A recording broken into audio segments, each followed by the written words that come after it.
రైట్గా ఎన్నికల ప్రచారంలో మూడో విడత ఎన్నికల ప్రచారాన్ని కూడా వైసీపీ సిద్ధమైంది. అలాగే రేపు వైసీపీకి సంబంధించిన మేనిఫెస్టోను కూడా సీఎం జగన్ రిలీజ్ చేయబోతున్నట్టు తెలుస్తుంది. అలాగే చివరి నిమిషంలో ఈ మేనిఫెస్టోలో కొన్ని మార్పులు చేర్పులు చేసినట్టుగా సమాచారం అందుతుంది. రైట్గా ఇదే అంశానికి సంబంధించిన పూర్తి అప్డేట్స్ మా విజయవాడ కరెస్పాండెంట్ శ్రీనివాస్ లైవ్ ద్వారా అందిస్తారు. Srinivas, over to you.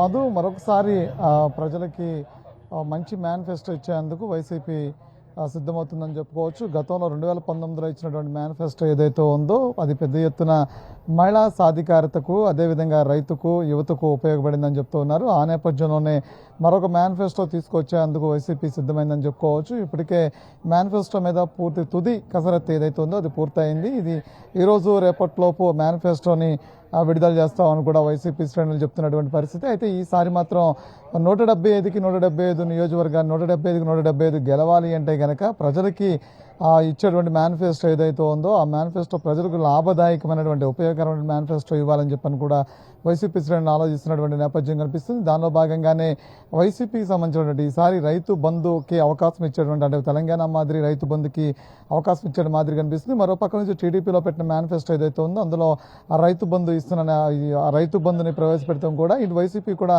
రైతు బంధుని ప్రవేశపెట్టే విధంగా ప్లాన్ చేస్తుందో తెలుస్తుంది. అంతేకాకుండా రైతులకు ఇచ్చేటువంటి సబ్సిడీ విత్తనాలు కావచ్చు, అదేవిధంగా రైతుకి ఉచిత కరెంటు అంశాలు కావచ్చు, ఇలాగే ఎక్కడైతే రైతు సాధికారతకు సంబంధించినటువంటి అంశాలను పూర్తిగా పరిశీలించాలని తెలిసింది. మరో పక్క నుంచి మహిళలు చూస్తే గతంలో 2019లో మహిళా సాధికారత కోసం అమ్మఒడి కావచ్చు, మహిళా చేయూత కావచ్చు, జగనన్న తోడు కావచ్చు, ఇలాంటి అనేక అంశాలతో కూడా మహిళలకు పెద్దపీట వేశారని చెప్పుకోవచ్చు. మరో పక్క నుంచి ఉపాధి కల్పిస్తూ, అంటే ఉపాధికి సంబంధించినటువంటి అంశాల్లో కూడా ఇటు చదువుకోనటువంటి వ్యక్తులు ఎవరైతే ఉంటారో వాళ్ళకి ఉపాధి కొదువు లేకుండా కూడా రాష్ట్రంలో మేనిఫెస్టో తీసుకొచ్చామని చెప్తున్నారు. మరో పక్క నుంచి చూసినట్లయితే కనుక ఉపాధిలో భాగంగానే ఈసారి చదువుకున్నటువంటి ఉద్యోగులు ఎవరైతే చదువుకున్నటువంటి విద్యార్థులు ఎవరైతే ఉన్నారో వాళ్ళకి పెద్ద ఎత్తున ఈసారి అంటే 2019 మనం మేనిఫెస్టో చూసినట్లయితే సచివాలయ ఉద్యోగం ద్వారా పూర్తి స్థాయిలో ఉద్యోగ అవకాశాలు కల్పించినటువంటి ప్రభుత్వం ఈసారి మెగా డిఎస్సి కావచ్చు, ఇలా అనేక అంశాలు ఏదైతే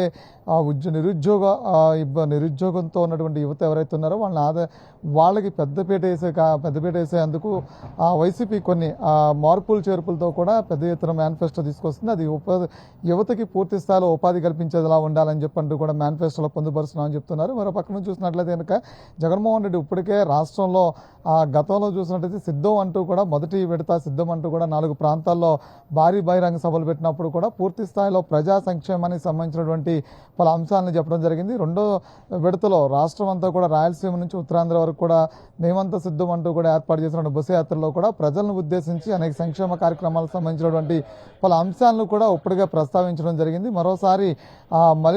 మరో విడత ఎన్నికల శంకరామం అంటూ కూడా ప్రచారానికి వెళ్ళబోతున్నారు. అయితే ప్రతిరోజు కూడా 3 సభలతో కూడా ఈ ప్రచారం నిర్వహించబోతున్నారు. అయితే మేనిఫెస్టోని విడుదల చేసిన తర్వాత పూర్తి స్థాయిలో ప్రజలకి మేనిఫెస్టోని వివరించి చెప్పేందుకు కూడా ముఖ్యమంత్రి జగన్మోహన్ రెడ్డి ఈ పర్యటన కూడా చూసుకోవచ్చు. అయితే ఈ పర్యటనలో పూర్తిగా మేనిఫెస్టో, అంటే గతంలో ఇచ్చినటువంటి మేనిఫెస్టోని ఇప్పటికే ప్రతి గడపకి మన ప్రభుత్వం అనే కార్యక్రమం ద్వారా ప్రతి గడపకి కూడా మేనిఫెస్టో ద్వారా వచ్చినటువంటి అంటే మేనిఫెస్టో ద్వారా లబ్ధి పొందినటువంటి లబ్ధిదారులు ఎవరైతే ఉన్నారో వాళ్ళింటికే ప్రజాప్రతినిధితో పాటు మేనిఫెస్టోని అమలుపరిచినటువంటి ప్రభుత్వ ఉద్యోగులతో కూడా కలిపి అంశాలని ప్రతి గడపకి చెప్పినటువంటి నేపథ్యం చూస్తున్నాము. అయితే ఈసారి ముఖ్యమంత్రి జగన్మోహన్ రెడ్డి స్వయంగా ఆ అంశాన్ని భుజం మీద వేసుకున్నారు. మేనిఫెస్టోకి సంబంధించినటువంటి అంశాలని రాష్ట్ర ప్రజలకి బహిరంగ సభల ద్వారా వివరించినట్టు కూడా తెలుస్తుంది.